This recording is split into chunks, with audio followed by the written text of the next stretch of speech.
Okay, we have talked in the past about this TV show that runs on Showtime called The Circus.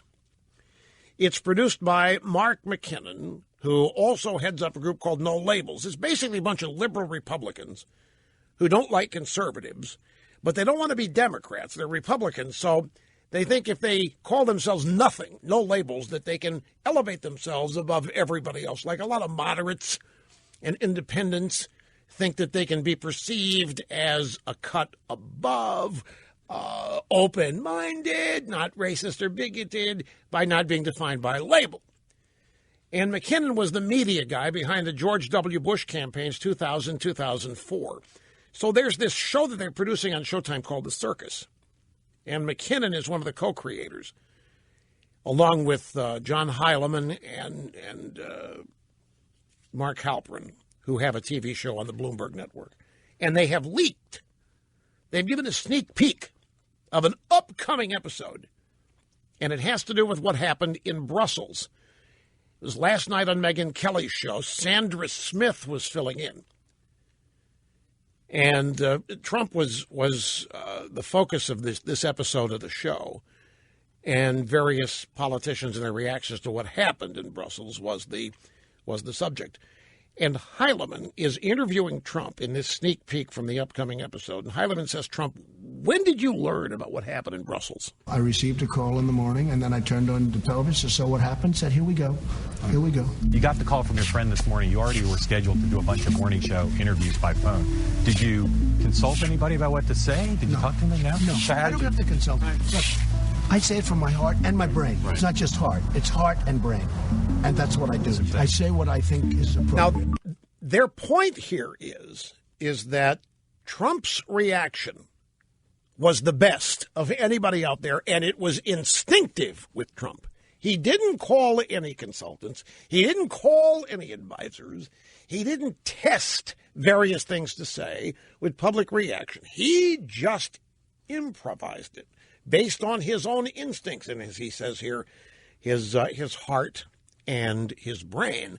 McKenna says that Hillary's response was much different.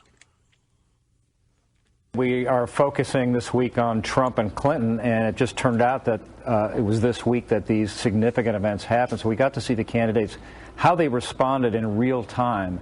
It couldn't have been more different, both in style and in substance. The Clinton campaign, it was like a 3 a.m. phone call, and they called Brooklyn. They got the comms team on the line, got the foreign policy advisors, and, of course, a lot of these pieces are in place, but they had a very sort of methodical response with a lot of input. Donald Trump was just complete, spontaneous, and intuitive response. And the point here is that they were dazzled by that. These guys come from a world where everything is scripted, everything's planned, everything is rehearsed, everything's on a prompter, particularly something as momentous as this. You don't go out and just wing it. Nothing off the cuff. It's too risky. It's terrorism. We still don't know the extent of it at the time people are going out and speaking. So Hillary did what everybody thinks should be done. She got hold of her team. They ran various ideas back and forth. They tested things out.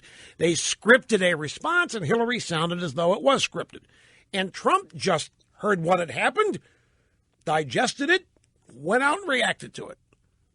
They think his response was much stronger, much more focused, and they were dazzled by the fact. I find this fascinating, just as a personal assessment or a personal aside. These people in politics, and I actually people in public life in many ways, are just incapable of spontaneity.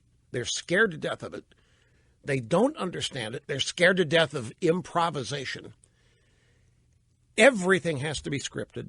Everything has to be written, not from a proactive standpoint, but from a defensive standpoint. You make sure that you write down what you're going to say, and you do not deviate from the script because you don't want to say anything that could hurt you. You go very close to the vest, very, very tightly held. You take no risks. You don't put yourself out there at all. And they don't know how to react to a guy like Trump. They've never seen it. It doesn't compute. They don't have anybody who knows how to do it. When, in fact, they do. They just don't trust it. Everybody has instinctive reactions to this stuff. most people don't have the guts to go with their instincts because most people are so self-conscious. Many people don't trust themselves. They need the feedback of others to find out what they think or to get affirmation that what they think is right. And Trump doesn't. He's confident. He has a reaction to things. He goes out there and says it, such as, you know what?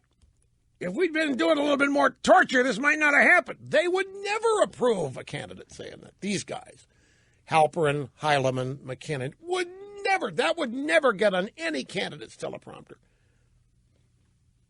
And I don't know. Here we are in the highest levels of American politics. And they are dazzled by somebody who is just real. They're dazzled by somebody who can just speak off the cuff, stay focused, say what he wants to say. They're not accustomed to this kind of thing at all, which just, when you stop and think these people represent the pinnacle, they represent the best, and the best in their world can't do it without coaching, without advisors, without rehearsals, without a bunch of people signing off on what's going to be said. It amazes me, just on a personal level. Back after this. Don't go.